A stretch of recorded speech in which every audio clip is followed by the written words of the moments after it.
போகிற எக்ஸசைஸ் ரொம்ப ஈஸியானது. 1.2 அதில் ஃபஸ்ட்டு அவங்களே நம்பரை கொடுத்துட்டாங்க. நமக்கு ஏ அண்ட் பிஏ கேட்குறாங்க. ஃபஸ்ட்டு வந்து ஏயும் பிஏ கொடுத்துட்டாங்க. நமக்கு ஏ இன்ட்டு பி என்னன்றதை நம்மக்கிட்ட கேட்டாங்க. ஓகேவா?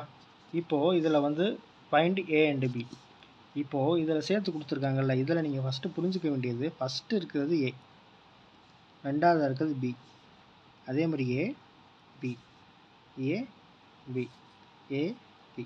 நீங்கள் பென்சில் அவனுக்குள்ளே எழுதிக்கோங்க. இப்போது ஃபஸ்ட்டு இருக்கிறது ஏவா, அதை நம்ம போட்டுடுறோம்.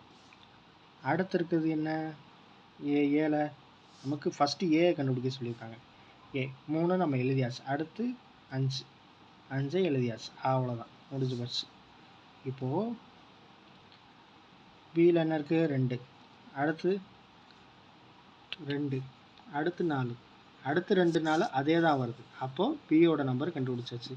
இதை ஃபஸ்ட்டு நீங்கள் உங்களுக்கு செக் பண்ணிக்கிறதுக்கு எப்படி நீங்கள் பண்ணலாம் அப்படின்னு பார்த்தீங்கன்னா, இப்போது இந்த ஏ இன்ட்டு பி வந்துடுச்சா, 3 × 2. இப்போ இங்கனுக்குள்ளே எழுதிக்கோங்க, பி ஈக்குவல் டு 2, 4. இதை நீ சிம்பிள் தான், கொஞ்சம் யோசித்து பண்ணணும். இப்போ 3 × 2 போட்டோம்னா இந்த ஆன்சர் வருமா, 3 × 4 போட்டால் அந்த ஆன்சர் வருமா, 5 × 2 போட்டால் அந்த ஆன்சர் வருமா, 5 × 4 போட்டால் அந்த ஆன்சர் வருமா?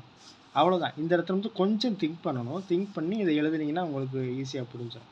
அவ்வளோதான், ரொம்ப சிம்பிளானது 1.2.